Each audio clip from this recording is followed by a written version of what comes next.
Well, I know most of you. Well, thank you. Sorry. That's all good. Thanks, Kim.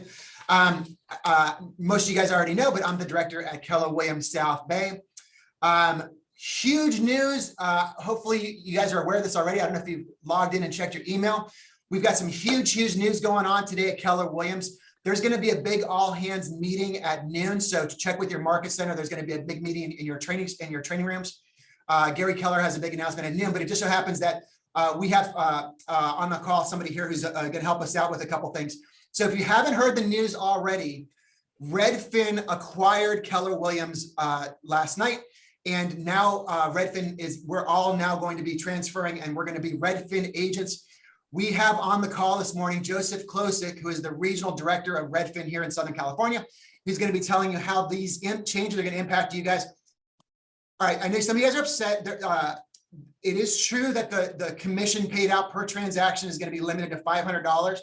However, as Joseph's going to tell us, there are some neat perks that you're going to get along with that. We get a discount at Starbucks you get 10% off at Starbucks and some other things. So with that, I'm going to turn it over to Joseph Klosik, who is our new regional director for Redfin, which we are all now a part of. Yeah, I'm super excited. Like you said, I mean, the commission now going down to the $500 per transaction, which I know may be a change. Like you said, we've got the Starbucks discount. In addition to that, we are going to be providing a CM, a contract management software we're going to have. We've actually gone back to, we partnered, maybe I can't do it anymore, man. I can't. I'm trying to. All right. We tried. All right, there's our April Fool's joke. All right. I thought I was Redfin did not acquire Keller Williams. Too many producers on this call. It didn't work. There were smart ones. They were coming in there pretty strong. So, man. 10% discount. I was like, I know, 10% discount at We Starbucks. tried. Yes. Hey, everybody, welcome. Happy April Fool's Day. It is not true. It is not true. Redfin did not acquire Keller Williams. That would be quite the impossible feat for them to ever pull something like that off. I thought it was pretty funny though. Anyways, sorry, I tried to chime in, but I can stop laughing. By the way, that was very hard to do with a straight face. Really welcome was. everybody. Welcome. For those of you guys, I think I know everybody on the call, but just in case, I'm Ed Morrell. I'm the director at Keller Williams South Bay in Torrance. On the call, I'm super excited. So you guys may not know this, but Keller Williams has master faculty. There's like, 45 people on the master faculty. And it's funny, I was going through the list because I was looking for someone to teach a class at our office. And I saw Joseph's name on there and I was like, oh my God, Joseph Klosik is a master faculty. Like, how'd that happen? That's super cool. Joseph Klosik is a great friend of mine from when I used to do business in Charleston, South Carolina years ago. So yeah, he's an OP of two very successful market centers in the Charleston, South Carolina area. And he's also, as I said, a master faculty. And so Joseph, with that introduction, I'm sure many people are very grateful that you have nothing to do with Redfin. Right. Tell us a little, why don't we take a couple minutes and each kind of unpack a little bit and tell us a little about who you are and your the 2-minute version of your journey in real estate so far. Yeah, I appreciate that. Excited to be here. Thank you so much for the invite. And I actually think I'm in one of the offices that you were in at one point in time in Mount Pleasant right now, physically. So get out of here. Are you really? Yeah. So, I mean, didn't you have the window view of the palm tree, like right out on the one end? So anyway, oh my God, so, that was small world. Anyways, that's funny. But yeah, please continue. Yeah. So anyway, yeah, like I said, I've been in real estate with Keller Williams from the beginning. I'm an OP of 2 market centers right now. We have about 425 agents here in the Charleston area. Master faculty is actually one of my most favorite things about being with Keller Williams. And by the way, when you if you ever do get master faculty, here's what they give you.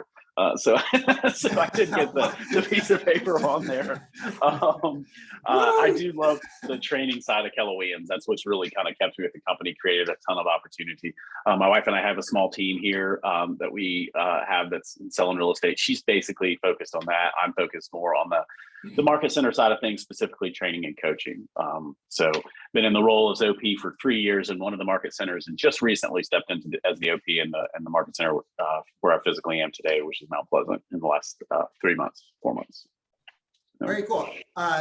Tell us this: what's the market like in Charleston, South Carolina these days? Yeah, it's crazy. It's we're seeing some big appreciation. We had about a 30% growth in values in 2022 or 21, which is not sustainable. A little nerve wracking. And our average price points right in the high 400s. Right. For you guys, I know that's not, it's a little bit different.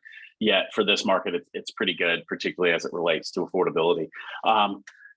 Minimal days on market, multiple offer situations. We're navigating the chaos that is the clear cooperation rule that they have, and just kind of creating a lot of outside ways of doing business. We're having, I think the NAR stat was for every home that's closed in I think the first quarter, 5 offers were made on that home. We're probably fall right in line there. Probably five, maybe a little bit more, but probably not much more than that. So I love that. And what I'm hearing is that while the price point is lower than we're at in Los Angeles, the market is still very similar. Low inventory, lots of buyers, not enough inventory out there. Appreciation like crazy. I mean, 30% last year, that even exceeds ours.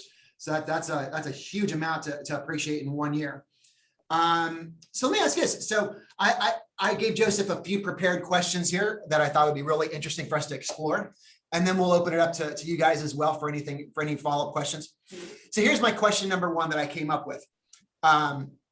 What's a new strategy? So something shiny and new, squirrel, right? New strategy that you don't think enough agents are taking advantage of.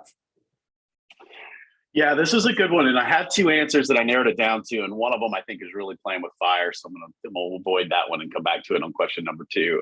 But I think the big strategy is right now in our market center, for instance, in our organization in Charleston, we're about 37, 39% of our closed business is on the seller side, which means we're heavily weighted on the buyer side. And a lot of people are saying there's no inventory and that sort of thing. And the bottom line is there are plenty of listings to sell. There are just more buyers than there are listings. And the strategy that we really need to be focused on, and I'm trying not to get granular and confuse the conversation, but the strategy we need to focus on is how are we using our current buyers to go find more sellers? So for instance, as an example, if you've got a buyer that was one of 10 offers in a neighborhood, for a fact there are 9 other buyers for that neighborhood. So why aren't you going out to that neighborhood? Right. And saying, and again, making the phone call, door knocking, that sort of thing. And I don't know that it's necessarily a new strategy, yet it is a strategy in this market that people aren't using. So I think most of the strategies that I'm seeing that aren't being utilized are pretty simple ones. Like you said, it's very shiny object. We're going to see what's going on. But, what are you doing as a buyer's agent to go find that? And then as a listing agent, if I've got a listing and I've gotten 5 offers on it, I'm accepting 1, I'm taking the other 4, redacting the important information, and I'm door knocking around the neighborhood and say, listen, this literally was submitted to me last week. Like, this is an active buyer that wants to purchase in here. Is this something you're interested in? Yep. I love that. And just as a point of information, for those of us here in the LA area, that statistic is very much true here as well. People say, oh, there's no inventory, If you look at the numbers closely, we have as many listings selling in the last 6 months as we did the 12 months before that. It's just that there's many more buyers that are trying to get that same number of homes, but there actually is. So if we're at the same pace in number of transactions, that means that de facto there are the same number of sellers. It's not that the seller pool is shrinking. It's just that the buyer pool is increasing and the seller pool is the same as it was, right? So yeah, I mean, the number. What's the absolute non-negotiable you have to have in order to have a real estate transaction? You have to have a listing. I mean, you have to have a house, right? So if there were more transactions in a period of time than there ever have been before, then there clearly were more listings than there ever have been before. The buyer pool does it, and we're just not getting them. They're being spread out. That's, one of the things you asked the question about what's going on in the market. The other part that we don't talk about is in our market, we're creeping up on the 7,500 agent count in our market. And that for our size market is a lot of agents. Yeah. So that's adding another dynamic of the competition is out there. And we've got to be careful that we don't say, well, I'm better though. I've got better customer service. I'm better at it the consumer doesn't care. They're hiring 85% of the time the first person they interview. Yeah, likewise, and that's for those of you guys who don't know, that's a trend that, where did I hear this before? Somewhere along the way, that the number of agents that are in any market at any given time is based on the perceived income potential. And right now, with prices having gone up, everyone's thinking like, oh my God, there's so much money to be made in real estate. So people come flooding into the market to do real estate, right? Right. Everyone gets their real estate license. But don't be afraid of that. Just, just sharpen your tools and get to work. Get your unfair share, right? 100%. So we're talking about strategies to get using your buyers to get sellers. And you didn't mention this as well, but the golden letter is a great one as well. That is the same strategy, along the same lines. And I love what you were saying about my understanding is what makes some golden letters really stand out from the crowd. For anybody who doesn't know, golden letter is when you send a letter to a specific set of homes that says like, hey guys, I've got buyers who are looking for a home just like yours, and they're looking for a 3-bedroom, 2-bath, whatever the specifics are in this neighborhood and near this school district or whatever, and yours fits that description. Would you consider an unsolicited offer? Something along those lines. I've heard what makes one stand out from the other is if it has a lot of detail about your buyers. Now, of course, if you're going to do this, you want permission from your buyers, but you could send a letter like that, like say, this is, hey, here's Joe and Joanne, they're buying a home in this neighborhood. They have kids that go to this school and they need to find a place, blah, blah. And that helps to make your letter stand out. Anything you want to add to that, Joseph? Well, I think, what's important is know what your competition's doing, if anything. The golden letter is a pretty popular topic amongst real estate mastermind groups right now. So if that's something that's talked a lot about in your market, then what can you do to stand out? So great example, what information do you include with that? Can you do the next step? Does that include going in person or calling or some sort of, different way to stand out? But no, it's absolutely right. And it's, it's something that you need to, honestly, it's a service you can offer to be competitive as a buyer's agent too. I'm not just going to wait on what comes up on the MLS or whatever that looks like. Great point. Yeah. If your buyers, the more specific they're looking for, the narrower the range is going to be. If you know that they're looking in a specific part of town, in a specific, and they want to, and there's only 100 homes that match that criteria, how long would it take you to knock on 100 doors? And what better impression can you make by saying like, hey, I'm out here working hard for by the way, if you were a homeowner and someone came knocking on your door and they're like, hey, I'm looking for, Frank and Sally who are looking for this home, and there's only 100 homes that match. So I'm out here knocking on all those doors, seeing what I can find. When it's time for you to sell that property, I imagine you'd be pretty impressed with that and want to keep their number, right? Oh yeah, 100%. I love it. Okay, question number 2 that I've got here. So we talked about something shiny and new. Now, what is something that's old and tried and true strategy that you don't think enough agents are taking advantage of? This one was easy for me. So I teach, and by the way, I love the Zoom, and I'd love to come to your area and teach. Just saying, since you're looking for master faculty instructors. Oh my God, we're gonna talk about that. All right. Yeah, absolutely. Oh my God, so one of the things that one of the 2 main things that I love to teach are business planning clinic and a class on lead generation. Everyone's excited about lead generation. The one thing that across the board, that was a joke that fell flat. Don't worry, they'll get better.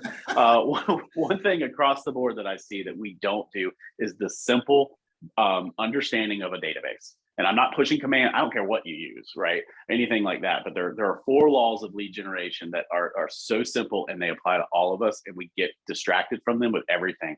And I'll just do a quick, I know we're short on time, but I want to make sure it's efficient for you, is when you remember the 4 laws of lead generation, and I'm sorry that this is a little lecture-y, but hopefully we can have a conversation about it. And if you can't read it, I'll go through them a couple times. But number 1 is to build a database, which sounds simple, but you build the database. Right. And if you look at a database from a physical standpoint, I always just treat it as a target. Right. You've built this database of people. that you've put in there. And by the way, this is everyone. No one is exempt from this, regardless if you're in any business, particularly in real estate. So the one thing is to build that database. Number two is to feed it every day. Right. And this is based on you and your goals. What do your goals say that you need in your database in order to hit your goals? Number three, which is the one we really struggle with the most, is to communicate with it systematically. Now, the problem with systematically is we hear that, and if we're high eyes or we're relational people, we're like, systematically, like, no, I want a more organic relationship. Yes, and you have to make it scalable. So you build it, you feed it by putting people in it, and then you service the leads that come your way. So if I'm looking at this as a physical thing that I'm doing, I've built the database. These layers here indicate the people that are in there. I'm putting people in it every day. And while I'm doing that, I'm communicating with them systematically to find leads. And the stars represent the leads that come from your database. And as I get closer to the center of the database, the opportunity for leads is greater. Why do you think that is? And Ed, you can answer if there's anybody that wants to put in the chat box. Why do you think that there is a bigger opportunity for leads at the center of your database versus the outside of your database? Anybody want to chime in with that? I mean, I can guess, but I want someone new. Anybody who hasn't said anything? Familiarity, and they trust you now. 100% familiarity and trust, which comes from that relationship, right? Right. So, in one of the answers that was in here, and I really appreciate Heather said that, she said they're warm leads. Yes, these are warmer leads because of the relationship, but understand your database is not just the physical leads. It's the people in there that are going to bring you potential leads. And then the last part of this, which is service the leads, when it says service the leads, what does that really mean? When you hear service the leads, what does that mean? Offer them help. Yes. And how do you go about doing that? I'm looking for one phrase here. Don't overthink it. Offer value, all correct answers. But when you see the term in this context, build it, feed it, communicate, and then service the leads, what does it mean specifically to service the leads? Follow up. Follow up. It's follow up. That The money is it, right? The money follow-up. is in the follow-up, and that's where we drop the ball. So build it, bring people in there, communicate with it to build the relationship and move them to the center, get the leads, and then follow up by putting them on a pipeline. Now, I could go on and on about this, but the interest of time, I think the most important part about Hey, your Joseph, database. Joseph, we've got till 8:30. We've got some time. Okay, cool. Okay, good. The most important part about this, by the way, is when you're building this database, keep it simple, please. I don't know what the pulse is on command with y'all. I personally love command because for what I need command to do, it does everything. It's simple, it's easy, it's fairly user friendly. Is it perfect? God no. I mean, there's plenty that are not. However, one of the challenges we have, Ed, with all of these options is we complicate it. Mm-hmm. One of the coolest parts about command when we got it was like, cool, customizable tags. We can make tags. And then we made like 57 different tags, right? And right? So here's the next part. What are the three people, if you take anything from today, it should be this. What are the three people that you need to have in your database? We'll give some time for the chat before I start picking on Eddie. What are the three people that you need in your database? Who are the three people? You only need three.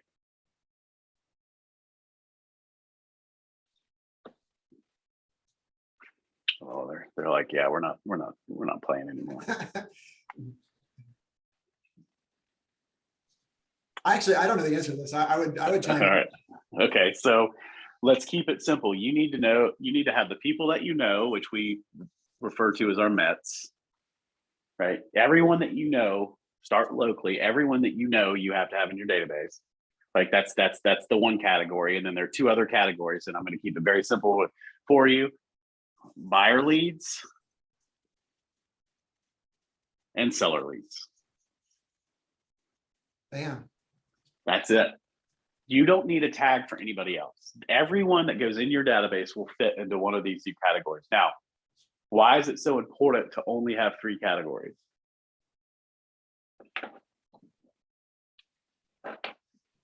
Well, let me ask you this way.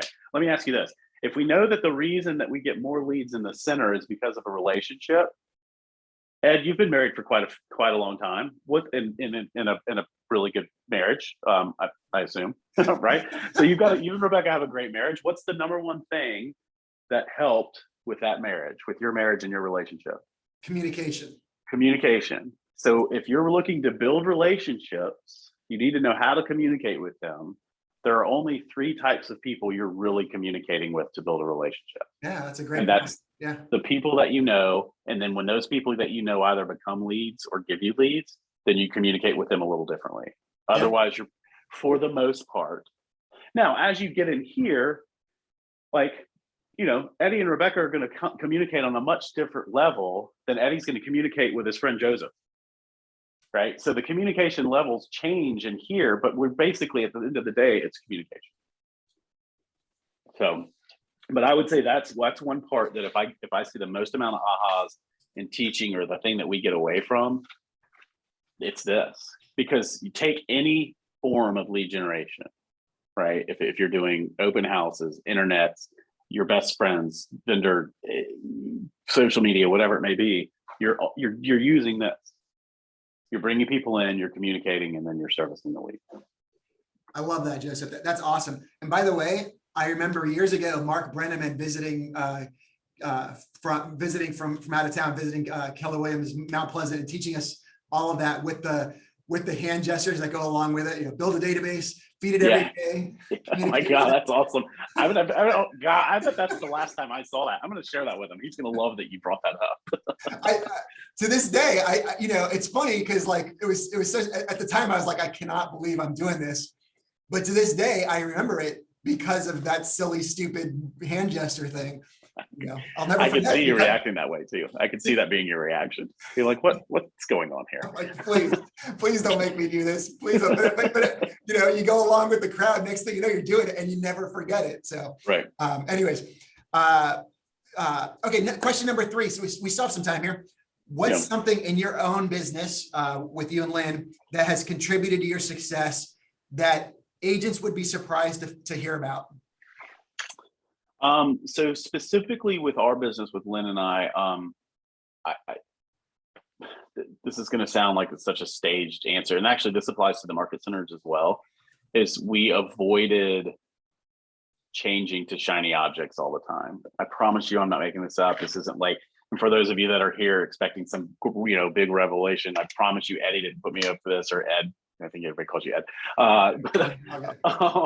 You know, it really is. We stuck to the basics of who do we know, where's our relationship with them, and then how do we make it better, right? And then, you know, from a strategy standpoint, one of the biggest things that really helped with our business, again, nothing miraculous.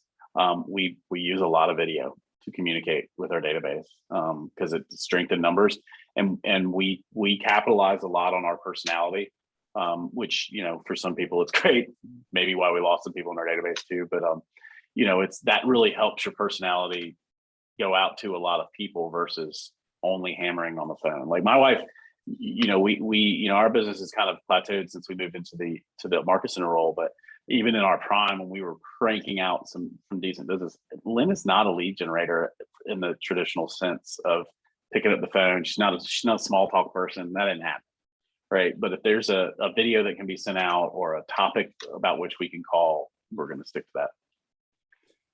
I love, you know, part of why I asked that question too, because I feel like, I don't know, with every year that goes by, I feel like people are, social media is the thing, you know, TikTok, if you're not getting leads on TikTok, you are, you know, you're gonna miss the boat.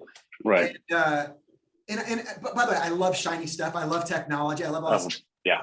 And at the same time, like, you know, I feel like people forget that the models in the MREA, and all the stuff around the models too, like they're still relevant. They haven't changed very much. You know, some of the methods we use have changed slightly, whatever, but the lead generation model is still the model. Like you still need to know where's your business going to come from and double down on the things that are working and be playing red light, green light. All those principles are still matter. The budget model, like if you start, it was true back in 10 years ago, 20 years ago, 30 years ago. If you start spending money on frivolous marketing things because you think it's going to work, you can easily go bankrupt, even though you're doing a lot of business. You can still, it's about the profit, not about like what your GCI was, right? And one thing I saw recently is just in the last week, I saw a picture of Gary Keller with a how he always has his black shirts with the logos, the sayings on them and stuff. And one he had recently said the MREA still, and had a expletive bleeped out. He said it still matters. The MREA still bleeping matters. And I was like, So I love that. Well, I mean, the example you just gave is exactly like when we go back to this. So one of the things that I didn't tell is for 2.5 years, I was the director of sales for a big team out of Charlotte. I partnered with a guy up there and we had 5 locations, 200 units a year. So medium-sized team.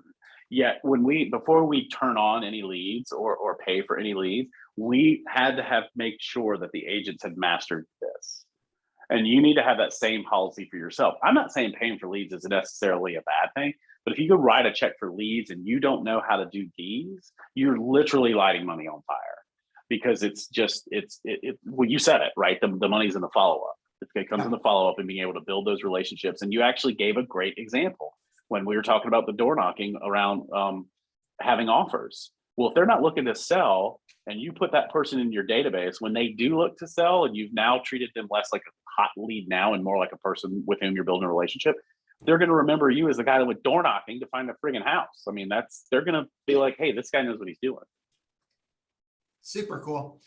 We got a few minutes left. Anybody want to ask any questions? We've got Joseph Klosik, one of the 40 or so master faculty of Keller Williams.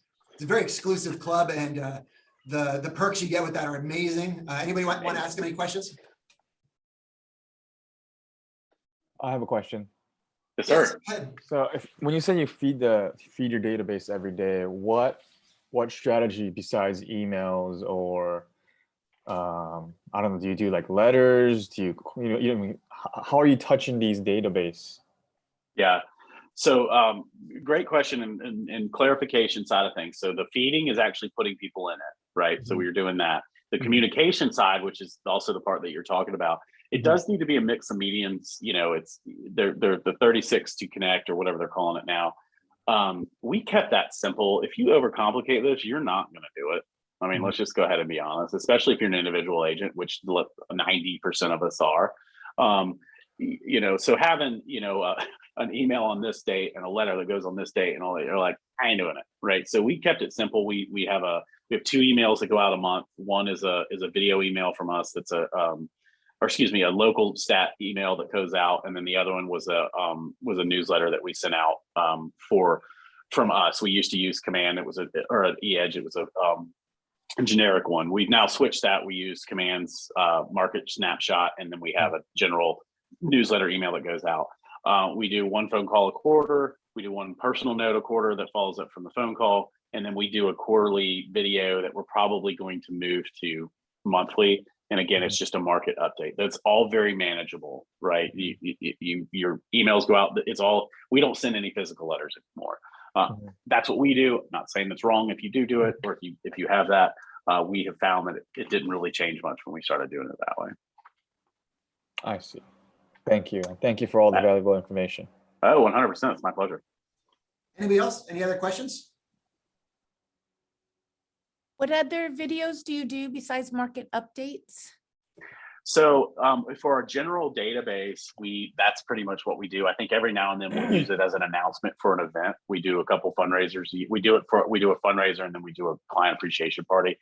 So we would do it for those.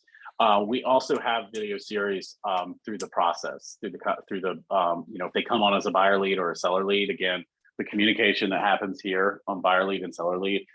We have an opening video that goes out for buyers. We don't do that for sellers because we normally meet with them, and then we have they're peppered throughout the follow up for them as leads. Like, here's what to expect when you go under contract kind of video. Short, right? When you go under contract, you're then going to be scheduling your blah, blah, blah, blah, blah. And we just do like a, 1 to 1.5 minute video. And do you send those out via command or how? No, we do it right now. We're doing it from Gmail. We do it. We have Jai's our executive assistant. She's actually on here as well. We have her most of the video. She's laughing because, truth be told, by the way, listen to what I say, but don't watch me too closely. This stuff, we do it, and it's a hot mess behind the scenes. We miss months. We it's so. My point in telling you that is have some grace when you mess up, because you're going to, and just keep moving forward. But Jai, we use YouTube and Gmail, right? She'll put the video up, throw it in an email, send it out. We're pretty basic. Thank you. Awesome stuff. Hey guys, I think we'll wrap it up here because it is 8:30. So hopefully that was a good start to your day. Hopefully for those of you guys who are here right at 8:30, you got a good laugh out of our little April Fool's prank. Joseph, thank you so much for being with us. I'm sure we'll be in touch, and it is such an honor to have you guys here. When I was a new agent in 2010 in Charleston, South Carolina, Joseph helped me survive my first few years, and I will always be grateful to that. Wow. So thank you.